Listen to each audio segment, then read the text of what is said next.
Bem-vindo ao Mente Empreendedora, com William Câmara e Gustavo Oliveira. Seja bem-vindo a mais um episódio da Mente Empreendedora, a Mente do Líder Futuro. Eu sou o William Câmara, hoje eu estou aqui de novo no estúdio da Companhia de Estágios. Se você quiser saber um pouquinho mais sobre a empresa e sobre o estúdio, basta acessar o QR Code que está aqui no fundo da tela. E hoje eu estou aqui com o André Balalai. Tudo bem contigo, amigo? Tudo ótimo, cara. Muito bom, muito bom. Posso te chamar de Balalai até o final? Sempre. Eu vou pedir que você faça uma rápida apresentação para a gente entender, assim, quem é o Balalai. Bom, da parte oficial, assim, quem sou eu, né? Eu sou engenheiro químico de formação, então eu sou do Paraná, eu vim de Londrina. Estudei engenharia química na UFPR e depois o mundo foi me levando. Então eu gosto de falar que eu sou a melhor combinação de que decisões erradas têm 1% de chance de dar certo, assim, sabe?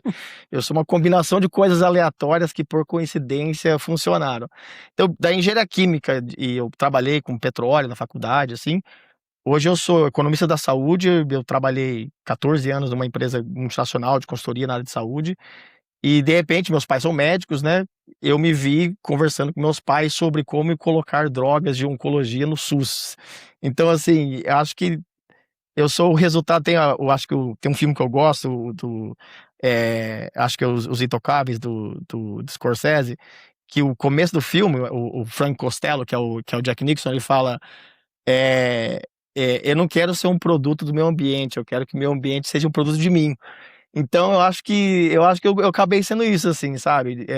Virando uma mistura de conhecimentos aleatórios que muitas vezes me atrapalham por não necessariamente caber no molde, e eu nunca coube muito bem no molde, mas ao mesmo tempo também me torna uma pessoa diferente, assim, sabe? Então aquela pessoa que é o mal necessário, mas é ruim comigo, pior semigo, entendeu?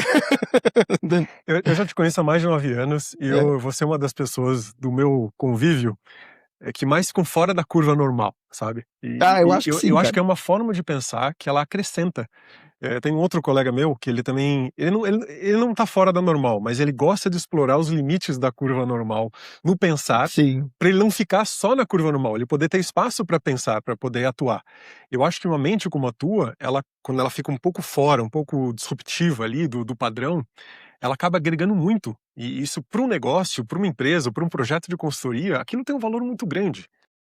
Cara, e assim, eu acho que agora, com essa coisa de IA, assim, a inteligência artificial para um perfil de pessoa como eu, muda muito, assim, ela transformou, eu comecei a usar, assim, eu trabalho com IA faz muito tempo, desde a faculdade, assim, antes de IA ser boom, assim, IA nada mais é do cara, é álgebra linear, alto valor e alto vetor de matriz, e sempre foi estatística avançada, esse tipo de coisa.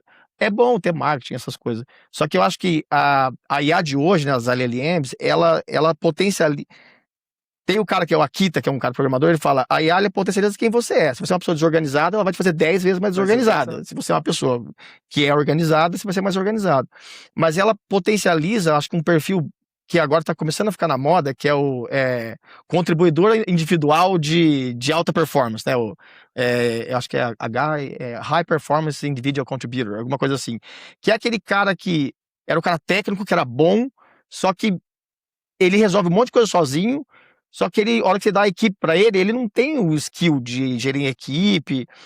E no passado, você dependia muito de gente para executar certo tipo de trabalho. Óbvio, a gente fala assim, IA vai substituir. Não vai ter IA fazendo parede, um pedreiro não vai virar IA, pelo menos não por enquanto. Mas tem um perfil, principalmente dentro do negócio, ela potencializa muito um perfil de pessoa, assim, sabe? Não que todo mundo tem que ser assim, mas... E você pode até pegar as estruturas das empresas de IA, você pega a NVIDIA mesmo, o CEO lá tem 40 e poucas pessoas respondendo para ele. Porque ele quer diminuir o middle management, porque a empresa cresce muito rápido. Mas, ao mesmo tempo, não adianta você ter um mundo só desse tipo de perfil. Você tem que gerir. Uma empresa é uma corporação, ela tem que ter processo, ela tem que ter gestão de pessoas. Mas eu acho que esse boom de IA, assim, ele me ajudou a complementar vários gaps que eu tinha. Uhum. Então, de organização, de gestão de projeto, até mesmo depois de falar mais, eu tenho uma IA que gerencia a minha complexidade, ela não deixa eu ficar fazendo coisa que eu não deveria. Uhum. Ela me bloqueia, literalmente, você não deveria, você está divagando aqui, você não deveria estar fazendo isso, eu vou bloquear você, ela me bloqueia, entendeu? Ajuda a focar, né? Nossa, muito. E depois eu quero avançar nessa parte que você trouxe do High Potential Individual Contributor, que eu acho que é interessante porque é uma inaptidão de lidar com pessoas que criou um indivíduo onde ele consegue criar a própria equipe dele com IA. Só que tem um ônus. Para determinado tipo de negócio, funciona. Alguns outros tipos, hoje a gente tem vários clientes onde isso não funciona. Isso acabaria com o negócio. Exato. O negócio depende de pessoas.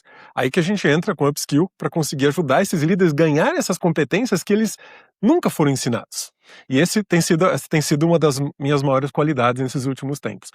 Você trouxe aí já começou a falar um pouquinho daquilo que você é bom e tudo mais. Me fala quais são as duas maiores qualidades como indivíduo. Olha, eu acho que no começo da minha carreira, eu era um potencial, assim, eu era um grande potencial imbecil, assim, sabe? Que eu acho que eu me conhecia muito pouco. Eu acho que um processo de me conhecer, fazer terapia, pra quem não sabe, o Will foi meu mentor há quase 10 anos atrás e foi uma transformação na minha carreira de entender melhor onde que eu tô, quais coisas que sou bom.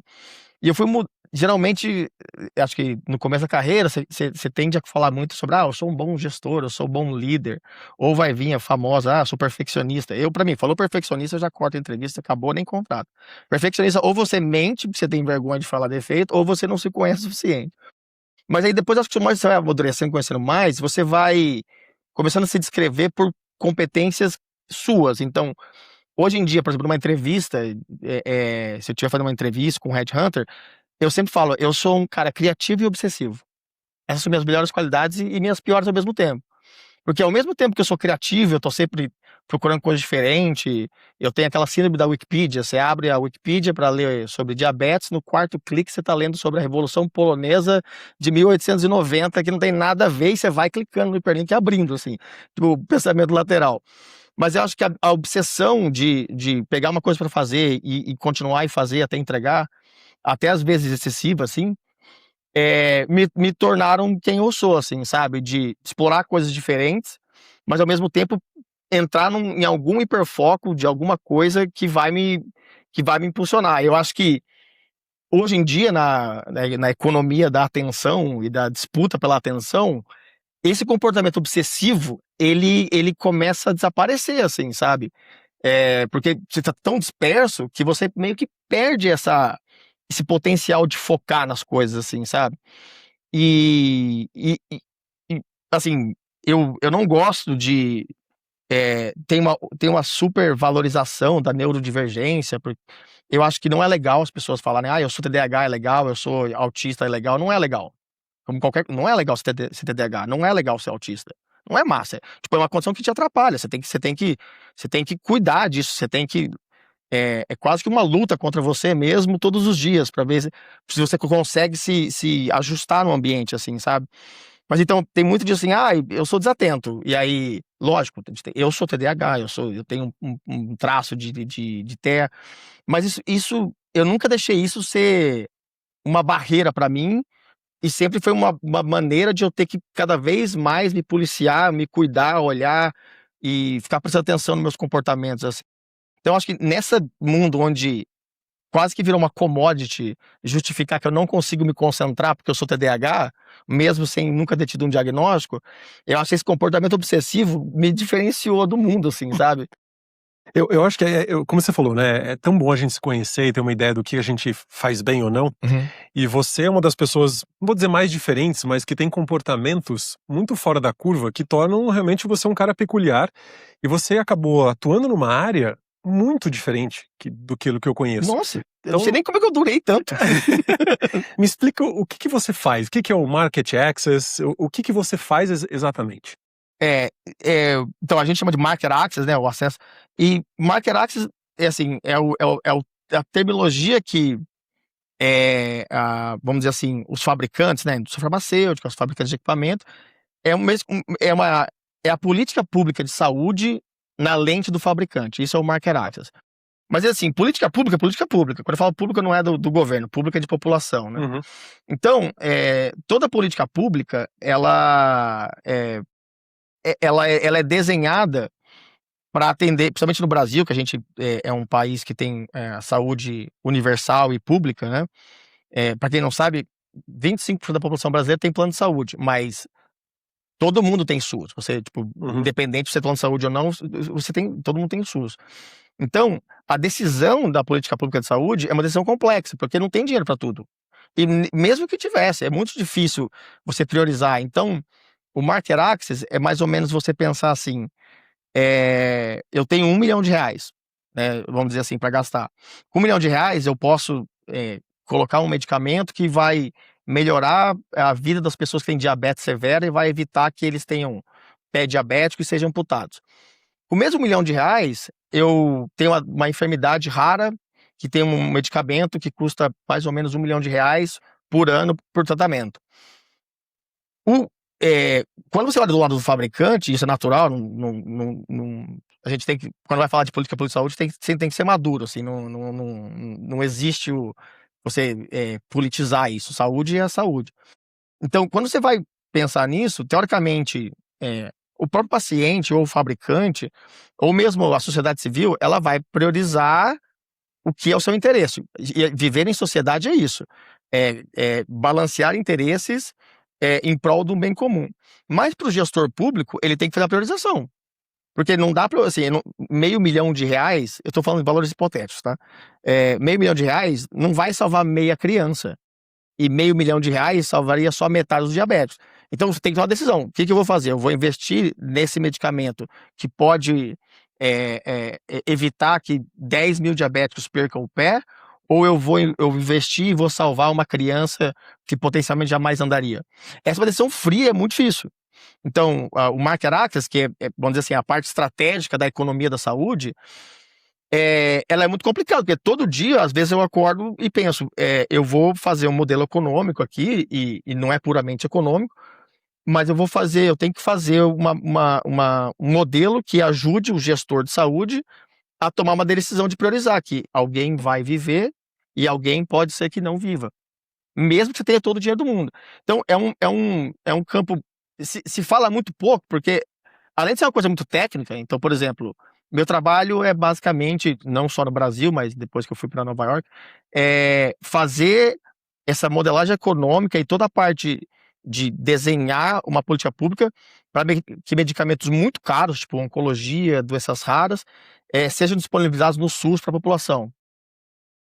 E é difícil, porque é uma negociação técnica, envolve muita ciência, então, na saúde, eu acho diferente da política, você pode ter opinião, mas a sua opinião, se você não é da saúde, se você não tem a formação, ela vale muito pouco, tecnicamente.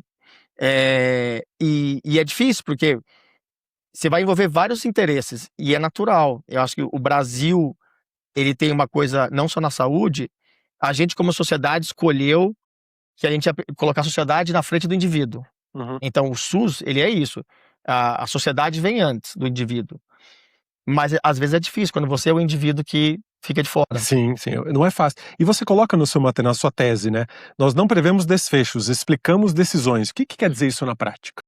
Eu acho que, principalmente com essa coisa da inteligência artificial, então, por exemplo, como é que uma droga cara entra no SUS? Então, tem uma comissão que chama Conitec, que é uma comissão multidisciplinar dentro do Ministério da Saúde, que a partir de uma avaliação econômica e clínica, então você tem que fazer um modelo de custo-efetividade, tem que fazer um modelo de impacto orçamentário, fazer uma revisão de literatura clínica, e aí você põe vários entes da sociedade, que envolve os estados, municípios, plano de saúde, associação de paciente, associação médica, para tomar uma decisão de, esse medicamento deveria entrar no SUS ou não. Para quem tem curiosidade, se você for no canal do YouTube da Conitec, todas as reuniões ficam lá, abertas. Aberto. E os relatórios são todos públicos, né? Uhum. Então, tentar parar de prever e começar a explicar, eu acho que foi desse artigo que eu até mandei para você, né? Que eu comecei a pensar a Dialética, que é a empresa que eu montei. Que hoje, principalmente com a IA, tá muito, vamos automatizar o modelo, vamos ler tudo a internet inteira e vamos tentar fazer um super modelo que prevê com 99% de acurácia se o medicamento X vai ser incluído no SUS. Só que a decisão, ela é de seres humanos, assim. Pode ser que o cara acorde com dor de cabeça, ele tá mais irritado aquele dia, e vai acontecer. Ou pode ser que uma pessoa falte. Então, o ser humano, assim, tem gente que acha que a IA atual, as LLMs vão virar super inteligente. Não vão, cara. A LLM nada mais é do que um autocorretor que prevê a próxima palavra rápido. E é isso que ela é. Ela não é mais nada que isso. Então ela é treinada, ela não consegue ser criativa.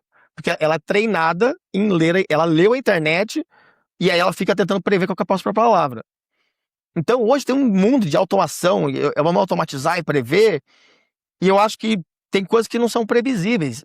Você consegue explicar. Eu acho que eu tento ir na contramão do mundo de tentar fazer um supermodelo para, na verdade, eu criei um modelo e treinei um modelo de inteligência artificial e a gente leu o lixão da internet, porque eu leio tudo que é documento, PDF escaneado com caneta e assim, e gasta token, cara. Eu gasto um Corsa 4 portas, vidro elétrico e direção por mês só de IA para ler todos esses documentos. Só que assim, o que eu faço com isso? Eu tendo a criar mecanismo para dar suporte ao ser humano tomar decisão. Então, ó, tá aqui, esse aqui, basicamente, você começa a fazer coisas mais direcionais e para de apontar se é A ou se é B, porque não dá para saber. Não tem como saber. Difícil. Mas você consegue criar dados para permitir que isso aconteça, né? É. E falando em decisão, agora voltando um pouco para você, qual foi o teu maior acerto na vida? Cara, eu acho que eu tive 2 acertos na carreira, assim. O primeiro foi fazer engenharia. Então, eu vim de uma família de médicos, eu sempre quis ser médico, e no último ano, no vestibular, lá em 2002, minha família, eu uso, para quem não sabe, eu uso o nome Balalai, porque a minha bisavó, que é a Lucila Balalai, ela fundou o Hospital do Câncer de Londrina, que é um hospital filantrópico de câncer, e ela foi uma pessoa muito importante para a cidade, a maternidade da cidade tem o nome dela. Ela foi uma filântropa importante para a saúde, então eu uso, Balalai é meu nome do meio, na verdade, né? Eu uso um pouco em homenagem a ela, assim, né? Mas naquele momento, e até isso deu azar, né? Nem para ser um hospital privado, para ficar rico, né? Era um hospital público, filantrópico, municipal, né? Não tinha R$1, né? Só trabalho e dor de cabeça. Então, naquele momento, talvez eu me desiludi com a medicina e fui fazer engenharia. E eu lembro até hoje, eu tava na fila do correio com o papel da UFPR lá, tinha medicina e engenharia química. Eu olhei pra trás e falei pra pessoa, ó, escolhe um número aí, 21 ou 33. A pessoa, 33. 33 era engenharia química. Foi assim que eu virei engenheiro. Não tem nenhum glamour, assim, zero glamour, eu não tinha a menor condição de fazer aquela escolha, e eu fiz. Só que a engenharia, ela ensinou, acho que ela me deu, as minhas aleatoriedades começam aí. Porque eu sou músico desde criança, eu toco bateria, tive banda. Então eu sempre fui uma pessoa meio do mundo da arte. De repente eu entrei na caixa da engenharia, que é uma máquina de engenharia e faculdade pública, uma máquina de moer carne, assim, sabe?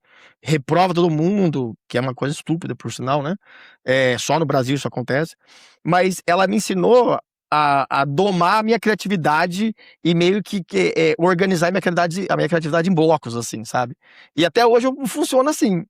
Mas ao mesmo tempo, a engenharia, ela me deu, e eu acho que para quem é jovem e está assistindo, a faculdade pública, ela tem uma coisa que nenhuma outra faculdade tem, que ela te expõe a viver com pessoas de diversos estratos sociais, de diversos backgrounds, de diversos estados diferentes. Você se força a aprender a conviver com pessoas muito diferentes. E no mercado de trabalho é literalmente isso. É você ter que conviver dentro de algumas regras que não necessariamente você concorda, dentro de uma hierarquia que não necessariamente você concorda, com pessoas completamente diferentes de você. A faculdade pública, ela te enfia dentro disso, assim, sabe? E eu acho que também isso me ensinou a ser uma pessoa melhor, assim, sabe? Mais adaptável. Você aprende sobre adaptabilidade. Tem coisa que você não aprende na faculdade, você aprende no convívio da faculdade, não é lendo livros. Você podia se formar assistindo um vídeo do YouTube. Você podia treinar qualquer soft skill em casa, sozinho lá com a tua avó. Mas quando você é exposto numa situação real, Exato. onde você tem que aprimorar aquela habilidade, aí você ganha uma skill de verdade. Exato. Por isso que eu sou muito contra esse discurso de que não precisa fazer faculdade, tem um monte de curso de Harvard, do Coursera.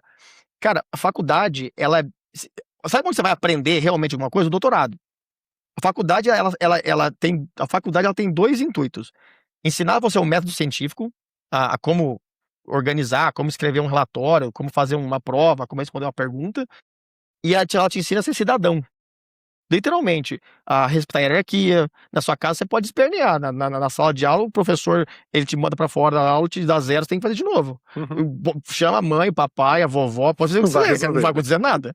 Então acho assim, tem um papel de formar você como cidadão. E eu acho que a pandemia, ela trouxe um desafio, né, por mais que é bom, Tirar essa convivência, né? por mais que, assim, o excesso, até o presencial ou remoto, é difícil, cara, tomar uma decisão, porque ao mesmo tempo que eu morei em São Paulo 10 anos, pô, pegar 3 horas de trânsito todo dia é difícil, mas também ficar sozinho em casa, trabalhando do lado do Jari, tem gente que gosta, mas também tem um componente humano que você perde, assim, sabe? Eu acho que a humanidade não encontrou ainda um meio termo. Eu acho que a gente não tem tecnologia suficiente para simular o presencial ainda no online. A gente não, você não tem essa interoperabilidade. Cara, não sei nem como dar um nome assim, Como é sabe? operacionalizar essa convivência? É, Mas você sabe que foi em cima desse gap pós-pandemia que a Upskill foi criada. É. Uma necessidade real de uma empresa, de um dos nossos sócios, onde ele falou, cara, a gente está perdendo a mão aqui em alguns aspectos, no trabalho híbrido, no trabalho remoto, a gente precisa organizar. As pessoas estão deixando de treinar habilidades importantíssimas para que o trabalho flua melhor. E a gente tentou vários processos, workshops e palestras, e ajustar aqui, ajustar ali, e a gente chegou num formato, a gente precisa colocar esse cara com um mentor, sim. que ele possa apontar para ele, cara, você tá deixando de treinar esse aspecto, vai lá e treina isso. Ó, esse cara da tua equipe tá dando esse sinal, você não tá percebendo, sabe? É, Porque no híbrido, no remoto, é diferente, os sinais são diferentes, se você conseguir interpretar isso, é muito valioso. E na verdade, no dia a dia, mesmo no trabalho presencial, isso é importante. assim, eu tenho muito respeito, assim, eu acho que o caminho é o híbrido, assim, pra mim o caminho é o híbrido.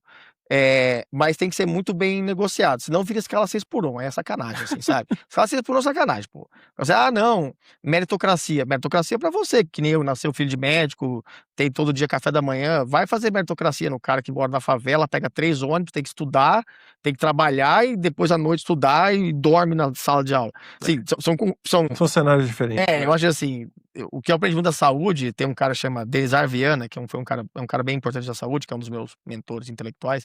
Ele fala que equidade é tratar os iguais de maneiras iguais e os diferentes de maneiras diferentes. E eu acho isso muito importante, assim. E acho que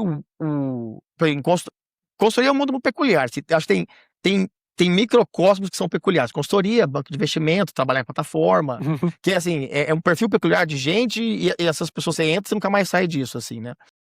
E consultoria é muito sobre como resolver problemas e aprender rápido. Porque você não é um advisor de que tem 40 anos de saúde, só que você tem que aprender.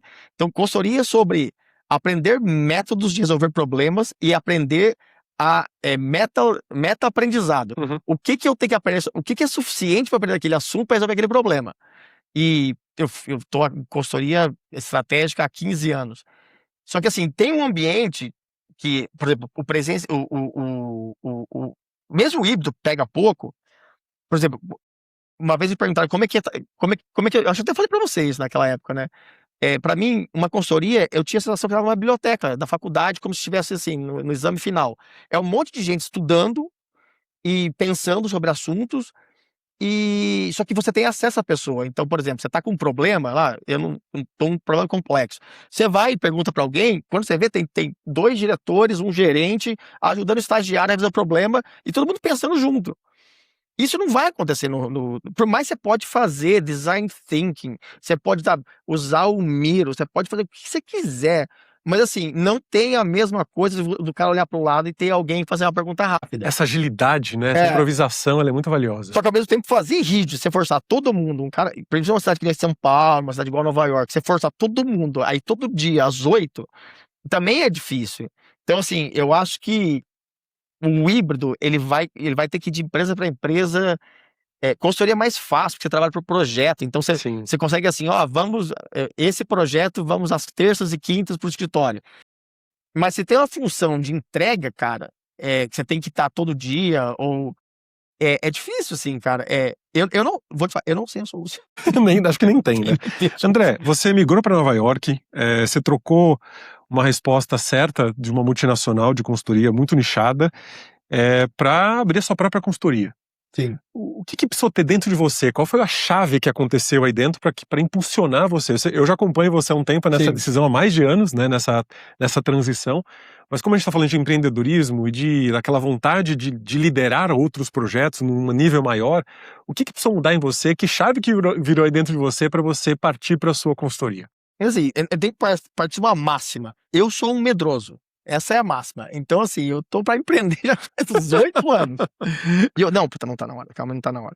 Mas eu acho que também tem um pouco da a materialidade da coisa, da onde a gente é o produto da nossa história, né? Então, por exemplo, eu vim de Londrina, que é uma cidade do interior do Paraná, uma cidade, assim, tecnicamente rica, mas uma cidade muito de serviços de saúde. Então, assim, lá nos anos 2000, a minha visão de empreendedor era o cara de Londrina que tinha uma loja de sapato, tinha uma loja no shopping, ou que tinha uma escola de advocacia. Era a sua referência, né? Era a minha referência. Então, eu via meus pais, que eram médicos, o pai do meu amigo, que tinha uma loja, não sei o quê, ou que tinha uma empresa. Então, assim, nunca, nunca me apeteceu. E aí, quando eu fui pra faculdade de engenharia, era um mundo assim. Uma coisa é você empreender, fazer negócio. Você não monta uma petroleira na engenharia. Você, vou empreender. Tá bom, você consegue ir lá no BNDES com 22 anos pegar 3 bilhões de reais para fazer uma fábrica de tinta? Não consegue. Então, assim, o empreendedorismo, ele sempre foi muito longe de mim e eu acabei indo muito pro mundo corporativo, né? E eu sou um produto da fábrica de fazer monstrinhos, que é o trainee, né? O trainee, ele cria monstrinhos, né? Com uma arrogância do outro mundo. Eu fui parte disso, né? Mas aí, de repente, eu comecei nos últimos anos, e aí você tem que, acho que uma coisa importante, assim, as empresas não são do tamanho que elas são à toa. Assim, você pode discordar, a minha empresa faz tudo errado. Tem um motivo que ela faz desse jeito. Por exemplo, muito comum na área de tecnologia. O tech stack que a gente usa aqui é muito velho. Então tá bom, migra um negócio de 150 milhões de dólares de SQL para, sei lá, para banco de dados não relacional. Vai custar milhões de reais e pode ser que gere erros. Então, você tem que começar a entender que as empresas, elas são, principalmente empresa grande, multinacional, elas são meio que um Titanic, assim. E às vezes, a sua velocidade de carreira que você quer não é a mesma da empresa. E aí você tem que tomar uma decisão de continuar e procurar caminhos diferentes. Eu sempre tentei, por mais que eu fiquei 14 anos nessa empresa, eu sempre fui tentando mudar de área, aprender uma coisa diferente, assim, meio que fogo na cadeira, assim, né? Mas eu acho que, de um tempo pra cá, eu comecei a querer resolver problemas diferentes e com uma abordagem diferente do que a empresa que eu trabalhava resolvia. E eu tenho que respeitar que ela tem um posicionamento, e se eu quero resolver problemas diferentes, você pode, obviamente, internamente, ser um empreendedor interno, mas acho que eu cheguei num ponto que eu já queria resolver problemas muito diferentes, assim, sabe? Com uma abordagem muito diferente. E aí foi quando eu comecei a, tipo, será que eu vou abrir uma consultoria? Será que eu vou abrir uma empresa de dados? Será que eu vou abrir um site igual o Bumble e ganhar dinheiro? Sei lá, entendeu? São muitas possibilidades. Então, muitas possibilidades, assim, sabe? Eu gostei do que você falou, porque quando a gente tem um propósito profissional e a gente está numa instituição, numa empresa, o teu propósito da empresa está dentro desse propósito profissional. Sim. Só que chega uma hora que eles começam a ter algumas diferenças e você não consegue expressar quem você é. Então a gente tem um propósito como indivíduo, temos um propósito profissional, que não inclui, por exemplo, a música. Ou talvez inclua, não sei. E você tem um propósito dentro daquela organização. Quando aquele propósito dentro da organização já não satisfaz mais, a tendência é que você vai procurar outra coisa. Mas tem outro caso também. Se você consegue empreender dentro daquela corporação, você expande o teu propósito organizacional para o teu propósito pessoal, para o teu propósito profissional. Aí dá aquele êxtase, nossa, finalmente estou conseguindo fazer tudo o que eu queria fazer, porque eu tenho acesso, eu tenho tecnologia, eu tenho R&D, ou seja, você tem ferramentas para se expressar. Por isso que muita gente fica tanto tempo numa corporação. E eu sou o resultado disso, assim, sabe? E acho que você acompanhou bem essa época, assim, né? Você fala em propósito, é sacanagem. O Will que me ajudou a escrever meu propósito, né? Ele continua o mesmo. Imagina. Porque, assim, eu lá, assim, eu era muito jovem, assim, eu abri o departamento de Market Access do Brasil, da empresa que eu trabalhava, fui eu que abri, não existia, existia no mundo, eu que abri.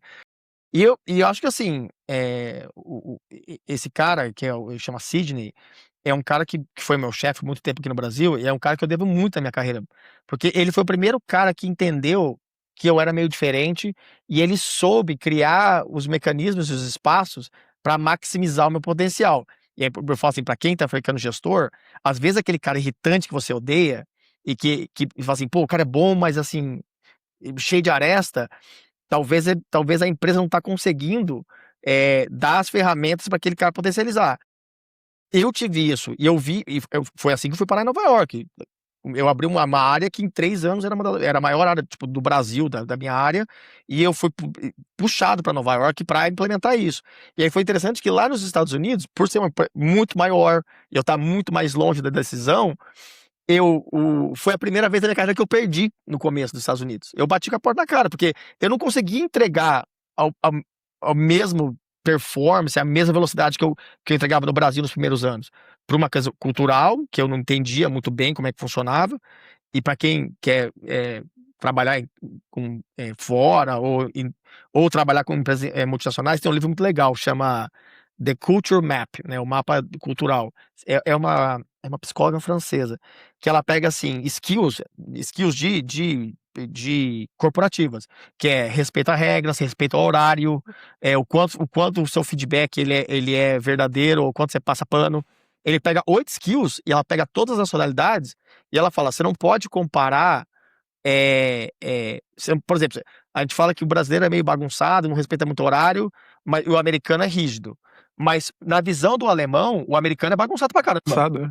E, por exemplo, você compara o chinês com o japonês, eles são muito diferentes. O japonês, eles não tomam decisões na frente de todo mundo. Então, você vai fazer uma reunião com uma empresa japonesa, você tem que mandar uma semana antes o documento, que o cara que é o gerente do projeto com você vai discutir com a liderança dele, e quando você faz a reunião, o workshop, não é para você fazer brainstorming. Se você faz isso, final do workshop, o cara vai levar uma fumada, porque a decisão mudou que foi tomada.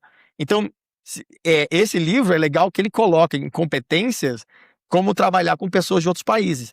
E, cara, quando eu li, foi uma das coisas que me ajudou lá nos Estados Unidos, a começar a entender como é que eu trabalhava com a equipe da Índia, como é que eu trabalhava com a equipe do México, como é que eu trabalhava com o europeu, e como é que eu acho que, para quem quer fazer a carreira internacional, tem uma coisa muito importante, assim, você tem que suavizar suas arestas, você tem que começar a virar um profissional que a gente chama lá de cidadão global.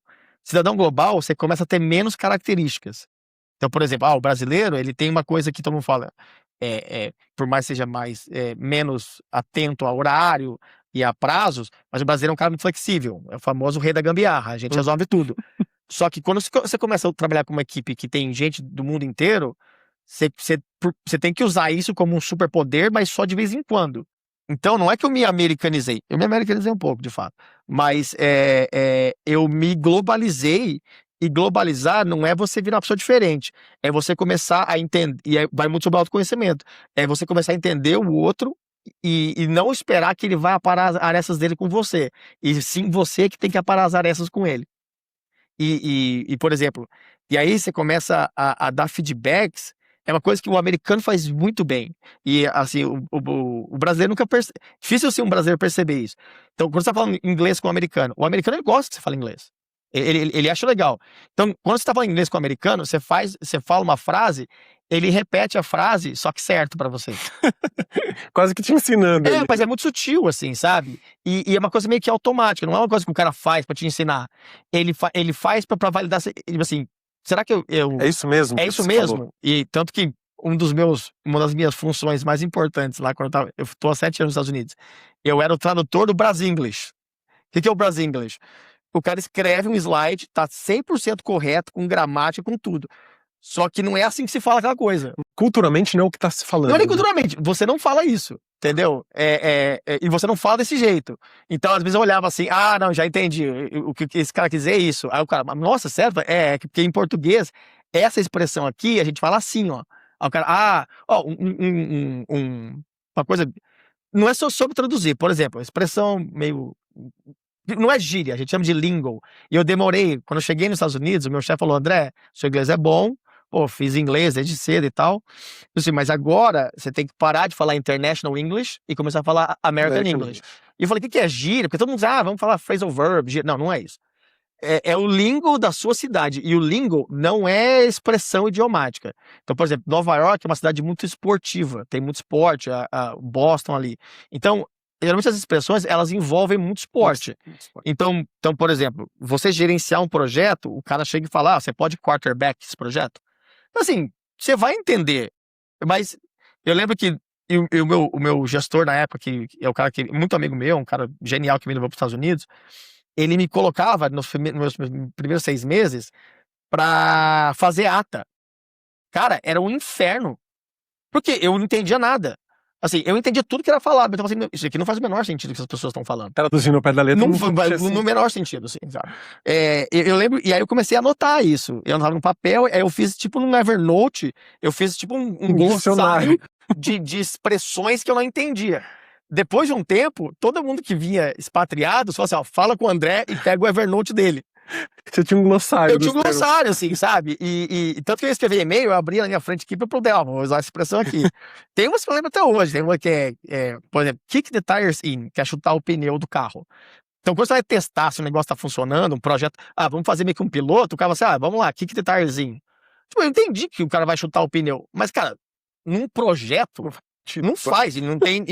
Você pode colocar no Reddit, você não vai achar. Aqui no Brasil, usa-se muita expressão ligada ao futebol, que é o esporte O nacional. bola nas costas. Bola nas costas é uma expressão. Bola nas costas dos Estados Unidos é jogar você debaixo do ônibus, que é throw you under the bus. Assim, até você vai entender, assim, que, tipo, mas assim, pô, mas o cara me jogou debaixo do ônibus, assim. Então, essa culturalização e esse jeito de dar feedback, por que eu falei isso? O americano, ele sabe fazer muito isso. Então, quando você vai num ambiente internacional, você começa a ter que dar o feedback meio que leading by example, entendeu? Então, você só não faz o que o cara fez com você, pra ele entender que não é legal. Que é diferente de você achar que o americano vai assim, não faz isso. Não é assim que funciona. E é uma skill que, cara, não tem curso disso, cara. Você tem que aprender na raça. Na raça. Fala lá. Eu posso montar um curso também. É interessante. Eu gosto muito do Culture Map, ele traz umas sacadas muito legais, assim, né? Hoje, você trabalha num nicho super ultra técnico, de saúde, oncologia, doenças raras, né? Como é que você construiu essa autoridade? Como é que as empresas te procuram para isso? Cara, esse é um bom ponto, assim, sabe? Eu penso bastante sobre isso, assim. Eu sempre gostei muito de mídia social. Então, por exemplo, eu tenho 41 anos, eu sou de 85.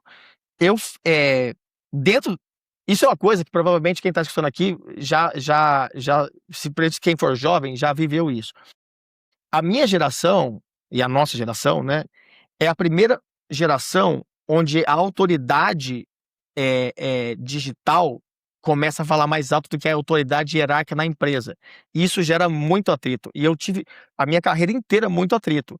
Eu lembro, às vezes eu fazia brincando assim, eu postava meu LinkedIn e o pessoal do marketing postava. Eu tinha mais views no primeiro dia do que o perfil do corporativo da empresa. E assim, de repente, eu era um gerente da empresa, não era o vice-presidente da empresa. Então, eu acho que as empresas estão aprendendo isso. Eu acho que quem precisa aprender mais, na verdade, é a liderança sênior. De que, por mais que você vai ter uma hierarquia, em consultoria mais ainda, assim, né? Que quem que é o cara que vai falar com o presidente da empresa, com o diretor sênior? É o cara que é a filhinha da hierarquia, você vai subindo. Aí, de repente, tem um cara que estuda bastante e que sabe gerenciar a mídia social. Pô, você não pode ficar vazando informação da empresa, né, gente? Não vai... Tem aquela coisa, tô trabalhando, tirar foto da tela, tá lá a informação confidencial do cliente. É estúpido isso, né? Assim, primeiro, pra você falar coisa, tem que ter media training. É muito importante. O mais comum é o sincericídio. O cara vai lá, fala... Mas, assim, a minha geração formou várias autoridades digitais no LinkedIn, no Instagram e tal. Fora da bolha dos influencers, né? Mas assim, ela gerou isso. Você foi uma das inspirações, assim, sabe? Eu lembro que eu lembro até hoje como que a gente começou a mentoria. Eu vi lá, eu fiz o curso do Moving Up lá atrás, aí eu fiquei com contato. Aí eu lembro que eu te vi alguma coisa e eu vi o seu site era sobre autoridade. Tipo, eu lembro que tinha algumas pessoas que você mentorou que te davam essa autoridade. E eu acho que a nossa geração, os empreendedores, tem vários empreendedores que são, vamos dizer assim, personalidades, assim, Uhum. mas você tem muitas autoridades dentro das próprias empresas. E isso é um negócio difícil. Eu passei muito por isso. Porque em muitos momentos, eu era o cara que o Ministério da Saúde chamava para numa palestra e não o meu chefe. E era difícil de gerenciar isso, porque e não era culpa do meu chefe ou culpa do vice-presidente. Era um ambiente novo. Há 10 anos atrás, ninguém sabia. Tinha muito isso, cara. Pô, o Balalai, ele é. Cara, até hoje eu tenho mais seguidor no LinkedIn do que no Instagram. Eu sou DJ em Nova York. Então, eu também, assim, fui aprendendo a fazer essa autoridade. Mas tem uma coisa que eu acho que, para quem eh, quer fazer autoridade, tem uma coisa que é muito importante. Agora, mais ainda, porque agora na IA, não há nada mais chato do que você pegar uma coisa, mandar a IA fazer, aí você dizer, resumindo tal assunto. Aí você pega, só faz de uma maneira, um infográfico de um assunto que todo mundo sabe. E aí fica postando. Cara, quer postar no LinkedIn, cara, pega um dado, faz uma análise. Uhum. Mas eu acho que tem uma coisa que tem que ter consistência, cara, e você tem que ter, assim, você tem que ser muito honesto com você mesmo. Não dá pra você ficar fazendo autoridade de uma coisa que você não é. Então, por exemplo, eu nunca tentei fazer autoridade como um gestor.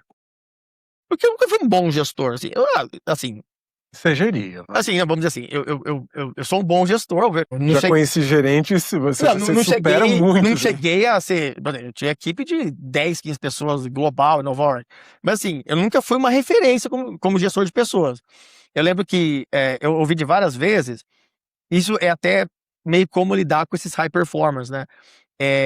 Eu tinha um gestor que não era da empresa que eu trabalhava, falou assim, André, você é tipo equipe de Special Ops, né? Tipo o BOP, ou o Mariners, ou assim, na coisa. Ele falou, você resolve problemas muito complexos, a sua equipe é uma equipe muito peculiar, só que a sua equipe ela não pode ficar muito tempo no projeto, ela é tóxica. Porque geralmente, quando tinha um problema muito complicado, ou um projeto tava dando pau, entrava eu com a minha equipe. E é literalmente, tipo assim, gente, desculpa, eu sou seu amigo aqui, mas vocês fizeram uma cagadaça aqui, e a gente vai ter que resolver. E eu vou ter que resolver nas próximas 2 semanas, e talvez isso vai espirrar em você. Então, esse cara falou assim, André, você tem prazo de validade, você e sua equipe. Vocês não podem ficar muito mais que 2, 3, 4 semanas num projeto inteiro. Porque senão você começa a pegar uma coisa que é sobre um processo estável e para resolver, para estancar alguma coisa, vocês vão apertar de tudo que é lado. Então, eu comecei a aceitar isso, e aí também que nesse mundo de complexidades, eu comecei a aceitar e, e, e criar as skills para ser esse tipo de profissional. Só que para ser esse tipo de profissional, eu tive que tirar uma coisa que para mim tinha sido um guia da minha carreira por muito tempo, que é de ser CEO. Você não vai ter um CEO Special Ops que chega, entra de voador na reunião, resolve. Não tem. Eu tive que assumir para mim que eu era um perfil de gestor diferente, que ia sempre ter equipes menores, mas não melhores qualificadas, mas com qualificações muito específicas. E aí você entra na armadilha de montar equipes iguais a você. Porque só quer gente igual a você. E aí, uma equipe igual a você, ela potencializa vezes 10 a entrega, mas ela potencializa vezes 10 a não entrega e os problemas e tal. Então, para mim, por exemplo, sempre foi muito difícil gerir gente mais velha que eu. Eu sempre tive muita dificuldade. Porque eu sempre sabia fazer aquele discurso do vamos lá, galera, você é jovem, eu sou high performance também, vamos lá, vamos embora. Então, assim, um passo atrás do outro, super complexo. E às vezes tinha pessoa que falou assim, André, não dá, cara, eu tenho filho. E tipo, eu não posso viver essa loucura que vocês vivem de trabalhar no final de semana. E aí você vai, acho que com o tempo, você vai aprendendo que o seu papel, por mais que seja gestor de uma equipe de alta performance, ou de alta complexidade, você também tem que começar a entender que tudo tem limite. E acho que um dos maiores erros da minha carreira foi não respeitar os meus limites. Uhum. Até ter 2 burnouts. Eu tive um ano passado de novo. Eu tive em 2022 e um ano passado. De não respeitar limite, aquela coisa do. Eu acho que eu vim do mundo, que foi um mundo pré-2008, né, pré-crise, que para mim é o gaslighting da performance. você tem que ser tudo aquilo, e aí o cara foi trainee da Ambev e não sei o quê. Cara, toda a carreira de um cara que fala que em 10 anos ele virou diretor global, cara, ou o cara é muito sortudo, e tava no lugar certo na hora certa várias vezes, e eu sou uma dessas pessoas que teve, ou é mentira. Eu acho que na maioria das vezes é mentira. É mentira. É mentira. Que aí vai no negócio da autoridade. Você não pode vender uma coisa que você não é. No começo funciona, mas depois, principalmente num ambiente de negócio que não é não é autoridade de mídia social, você tem uma bala só, cara. Se você erra, você perde sua carreira. Entendeu? Você não pode dizer, virei, sei lá, eu vendo. Sou uma autoridade de. Tipo, agora, eu acho que a bolha. Primeiro, a bolha das não autoridades invadiu o mundo dos coaches. E eu acho que você foi um cara que sofreu muito com isso, porque você sempre foi um mentor muito capacitado, muito diferente, e de repente o mundo que você vivia foi invadido por outsiders.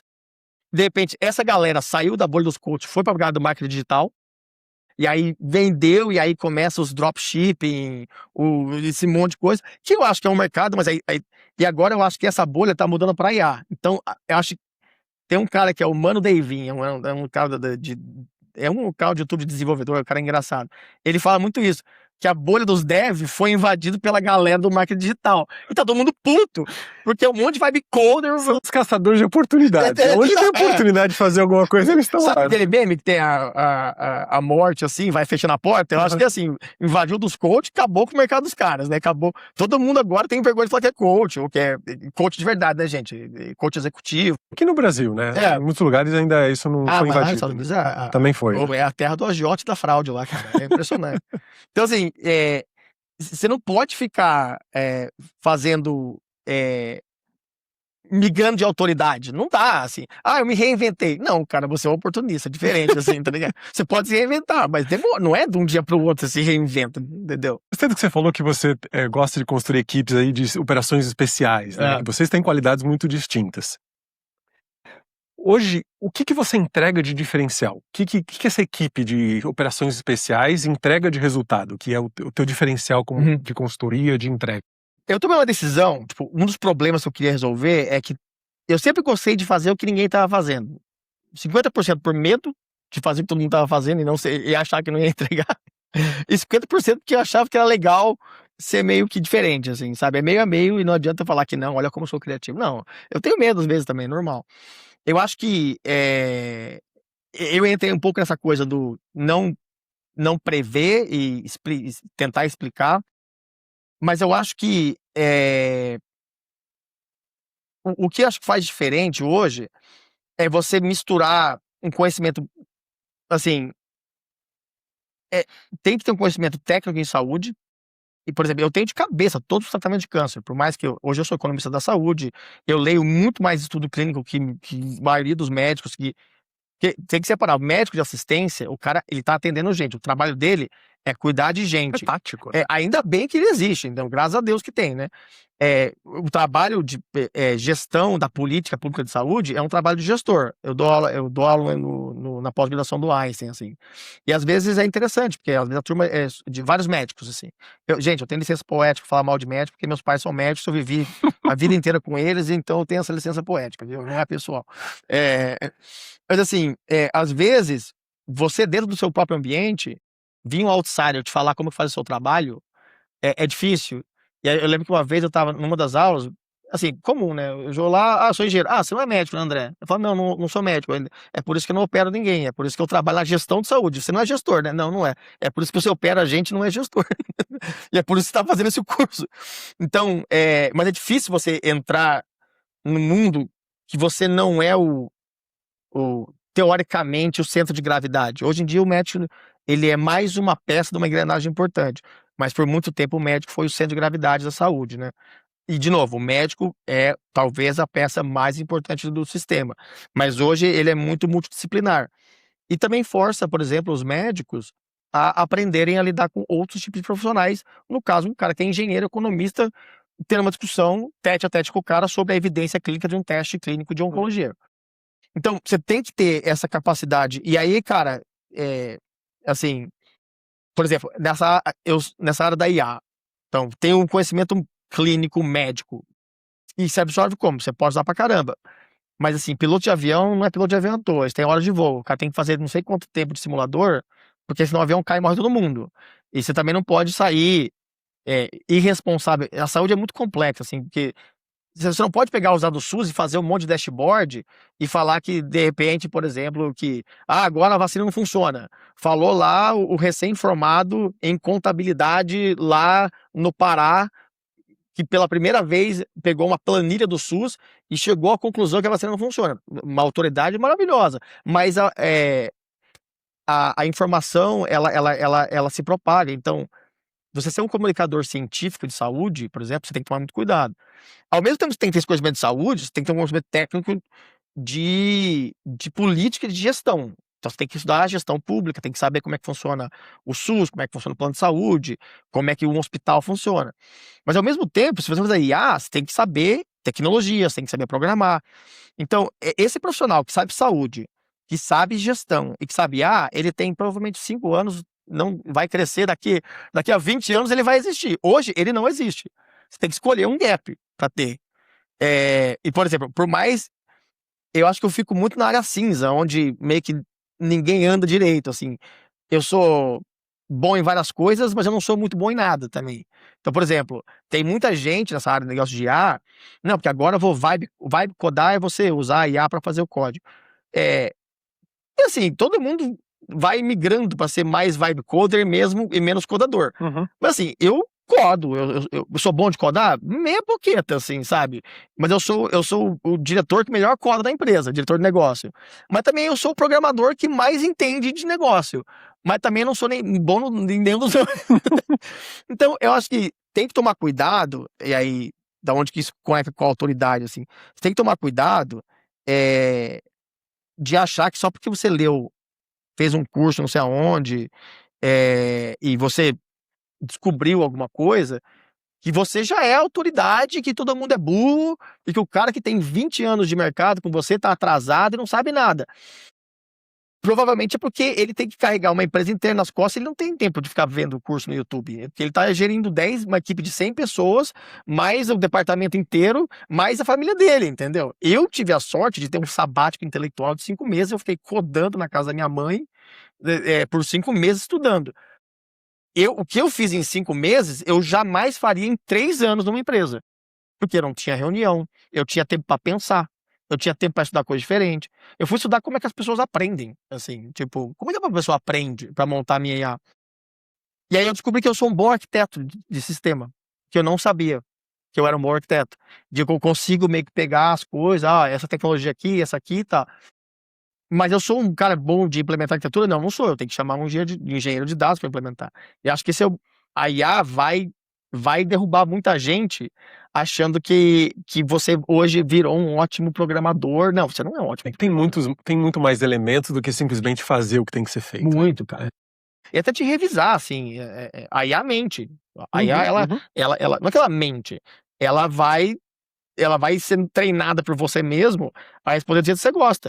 E algumas fabricam resultados para achar o ponto médio. Então, assim, tem muito também de revisar, tem que ter visão humana.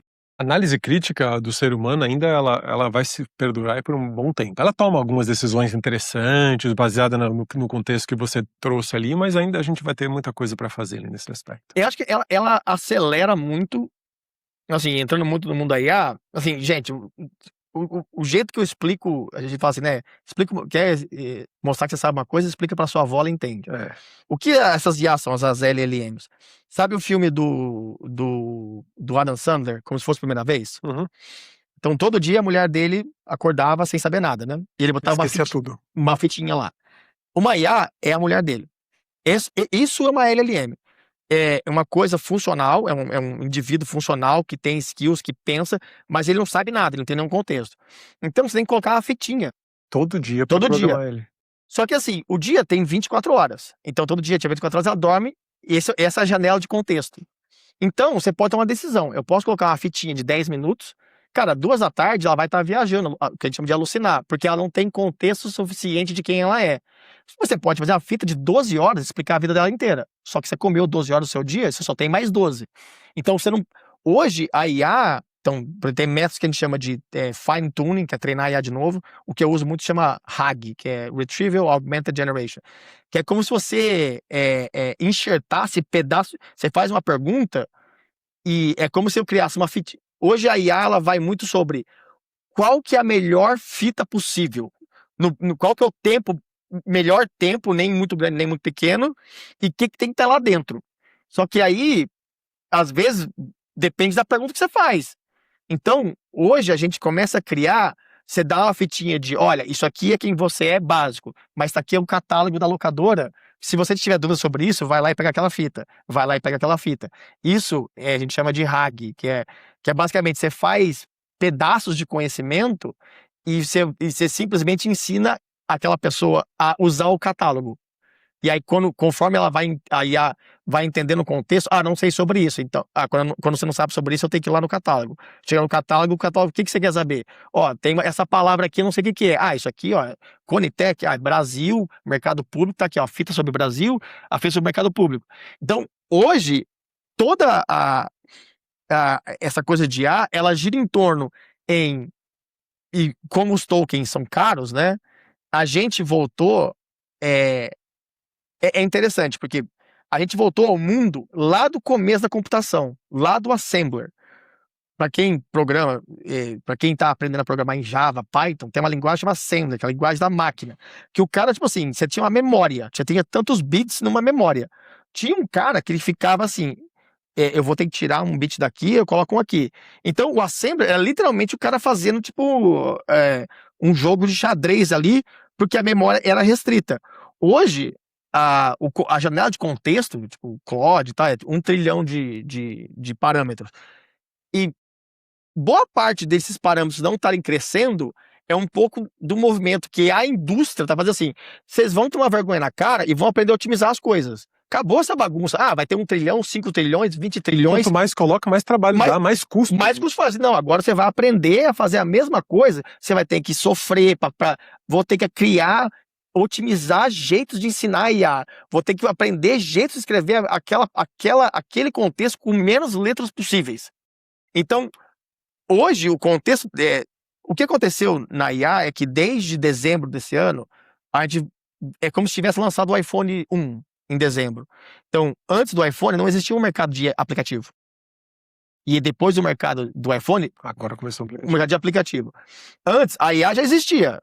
Mas o que aconteceu em final do ano, que é o do Claude, eu acho que é o Opus 4.6 ou 4.7, e o GPT 5.2, são modelos que, de repente, eles tiveram potência suficiente para criar coisas reais. Porque uma coisa é você fazer na IA, que antigamente, para quem é mais velho, sempre tinha um cara estagiário que era bom de Excel, que fazia macro. Mas uma macro não é um SAP, cara. Você não vai montar um SAP na macro no Excel. Que é o que acontecia antes, assim. Hoje tá acontecendo. Montei um negócio, um aplicativo e tal. Legal, funciona a sua máquina. Vai implementar da Coca-Cola pra você ver se funciona. Então, acho que de dezembro pra cá, as IAs começaram a conseguir criar SAPs. Só que uma pessoa que nunca criou um SAP não tem a menor ideia de como é que faz. Né? E não adianta mandar o Mega Brain lá e não vai funcionar. Não vai funcionar. Eu acho que você trouxe uma resposta muito interessante sobre as suas competências que te diferenciam, né? Você consegue integrar coisas que pessoas demorariam muitos anos para conseguir integrar. Então numa área muito técnica, super nichada de consultoria farmacêutica, que realmente traz um diferencial muito grande, né? André, para a gente encerrar, queria que você trouxesse aqui qual foi o seu maior erro, o seu grande aprendizado profissional, para que os nossos empreendedores e líderes não caiam nessa mesma vala aí. Eu acho que, cara, eu até comentei assim, eu acho que um dos meus maiores erros foi não respeitar os meus limites.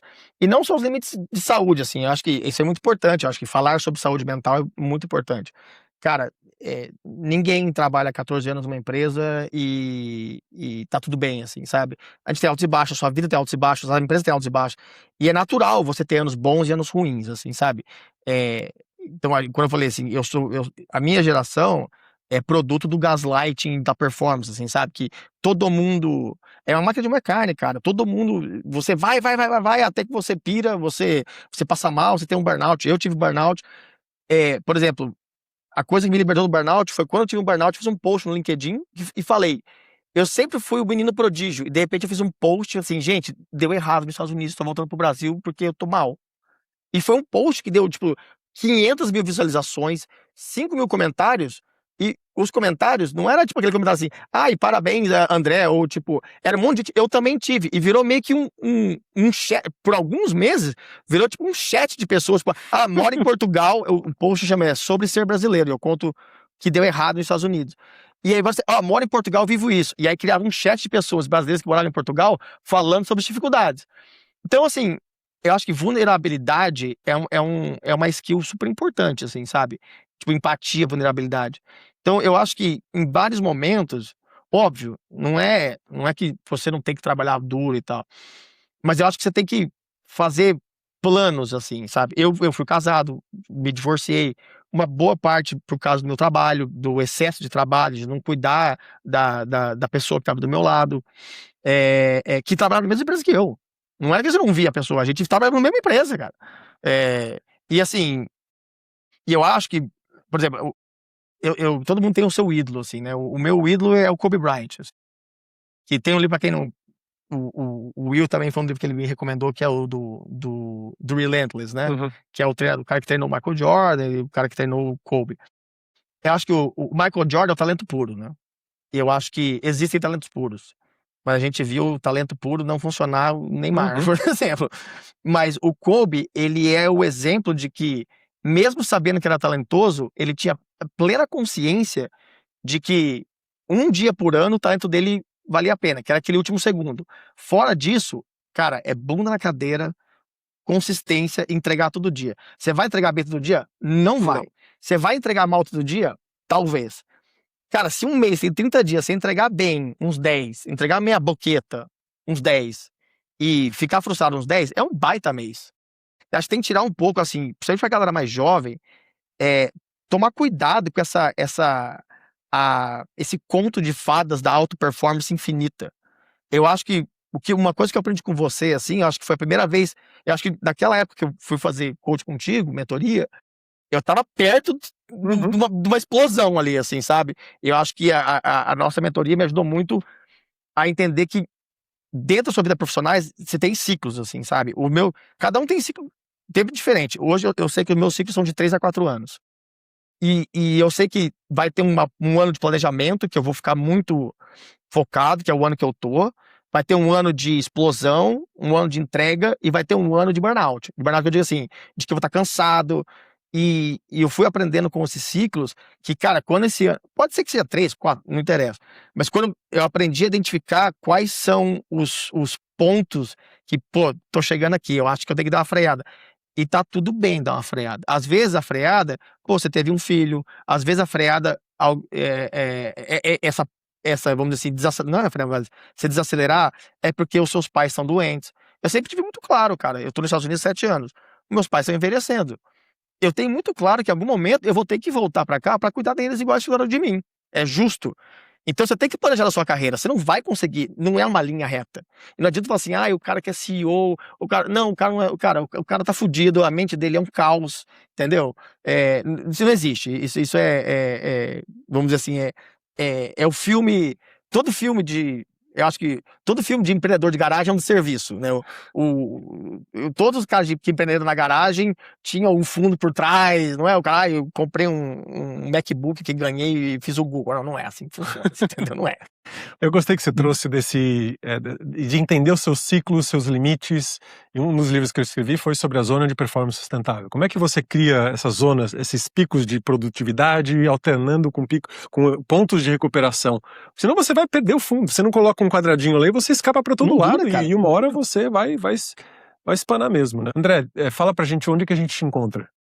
Bom, como uma consultoria muito B2B, né? Então tem o nosso site, que é www.dialetica.health. Dialética é com 2 Ks, né? Porque é a forma do latim, né, de escrever dialética. No LinkedIn, principalmente, né? Então no LinkedIn, eu sou bastante ativo, André Balalai no LinkedIn, tem o site, tem a página da Dialética. Mas também, assim, principalmente pelo LinkedIn, acho que quem quiser falar comigo, manda mensagem, eu sou bem responsivo lá. E também tem o Tecno Inc., que pra quem não sabe, eu sou DJ de techno também, nas horas vagas. E eu tenho um canal no YouTube, chama Tecno Inc., que a gente grava sets, grava coisas lá em Nova York. Então, pode me procurar pelo Tecno Inc. também, por mais que pareça assim, eu tenho essa vida dupla, né? Eu acho muito interessante conseguir equilibrar essa parte da criatividade, da música, da arte, com uma coisa super técnica que exige um alto nível de refinamento, de inteligência, de dados. Parabéns aí pelo trabalho que você tem feito aí. Valeu. Foi um prazer ter você aqui. Quem tiver qualquer dúvida sobre o que a gente tratou, o que a gente conversou aqui, só deixar nos comentários uma pergunta para mim ou para o André, vai ser um prazer em responder. E até o próximo episódio. Se você quiser conhecer um pouquinho mais sobre o trabalho que é feito aqui na Companhia de Estágio, só acessar o QR Code aqui, tanto sobre a empresa quanto sobre o estúdio. Vai ser um prazer aqui você conhecer um pouco mais. Obrigado e até o próximo episódio. Se você gostou do que falamos nesse episódio e quer ficar por dentro de mais conteúdo e atualizações, ou ainda mandar sugestões de temas do que você quer ouvir por aqui, siga o Instagram, @a mente do líder futuro. Até o próximo episódio.